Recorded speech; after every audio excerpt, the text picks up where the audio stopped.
Nos hemos quedado viendo cómo hacíamos un eco básico.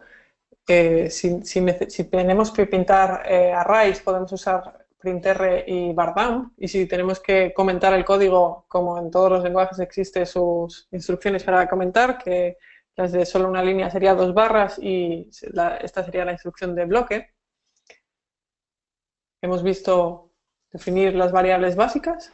Y en PHP 7 respecto a PHP 5 se han introducido nuevos tipos de escalares y se ha introducido también la declaración del tipo que va a devolver la función, esto que viene después de los 2 puntos, se especifica el tipo que se devuelve, no es obligatorio.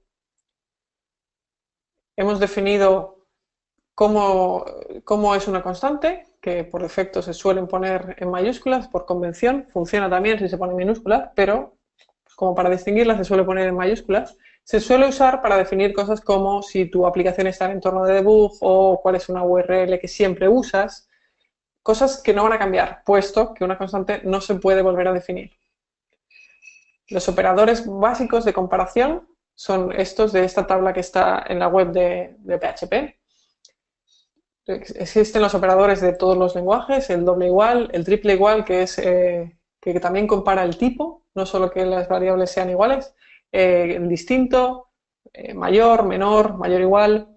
Y en PHP 7 se ha introducido esto que se ha llamado el operador, se ha llamado, este que está aquí abajo, se ha llamado nave espacial, y es que permite hacer una comparación diferente. Aquí está este resumen de lo que hace, porque te permite como agrupar toda la comparación que normalmente harías si un valor es mayor, si es igual o si es menor, lo puedes resumir en una sola línea.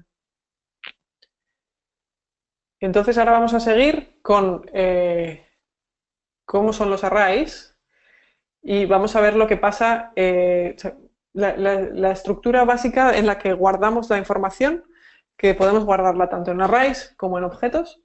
Un array es una manera en la que tenemos 3 tipos en PHP, tenemos el indexado, el asociativo o el multidimensional.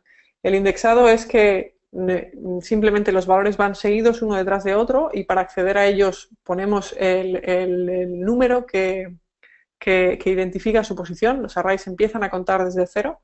El asociativo es el que tenemos una primera parte que es un nombre que nos identifica ese valor y accedemos a él poniendo ese nombre. Aquí ya no tendríamos el $A0.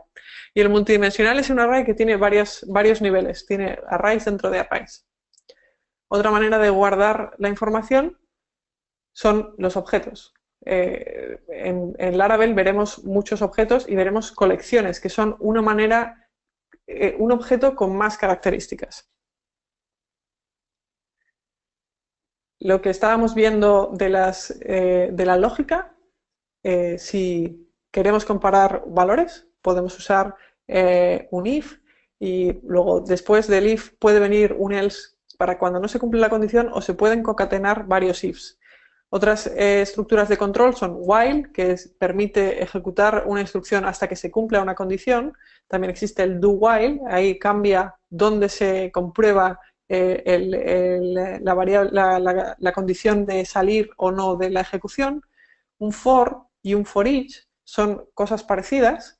El for nos permite pasar una serie de veces por el código que quede entre las llaves y el número de veces lo definimos en esa variable i o como le queramos llamarla, que es la que cuenta con el tercer parámetro, que aquí este i++, cuántas veces, o sea, cómo cambia esa variable en cada ejecución que hacemos. Sin embargo, un for each, que también hace lo mismo, hace un recorrido y ejecuta lo que esté dentro de sus llaves, sirve para cuando ya tenemos un array y queremos recorrerlo. Nosotros podríamos hacer esto mismo con un for y podemos hacer un for de array en la posición 0 y siendo i 0 y aumentando de 1 en 1 cada vez hasta la longitud del array, pero es mucho más cómodo usar un for each que ya hace todo ese proceso de contar hasta dónde llega el array por nosotros.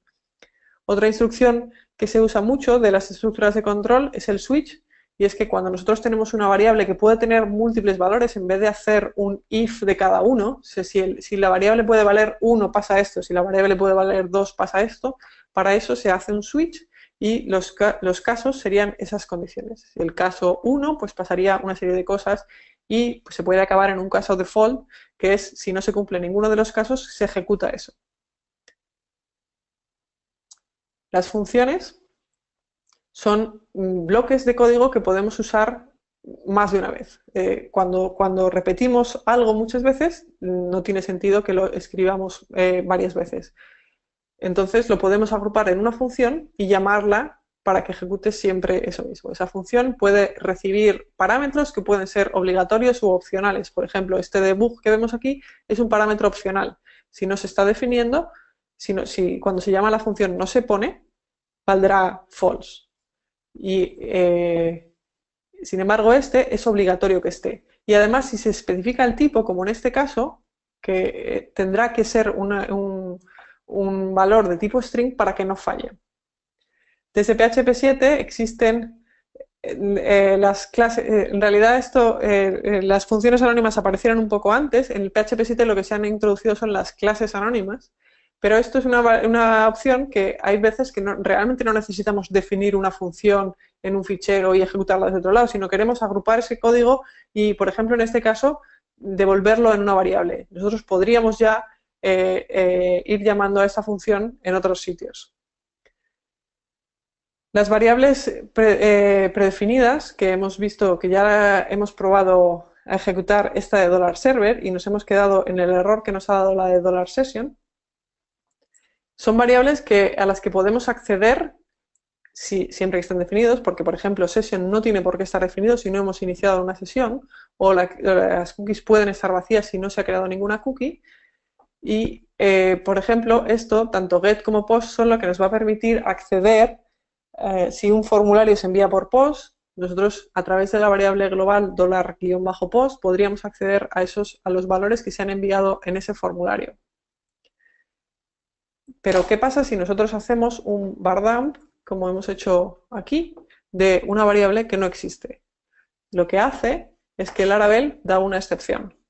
Esta ventana que hemos visto como de que algo ha ido mal, es una excepción que nos dice que esta variable no está definida. Vemos esto así porque tenemos puesto el entorno como entorno de debug.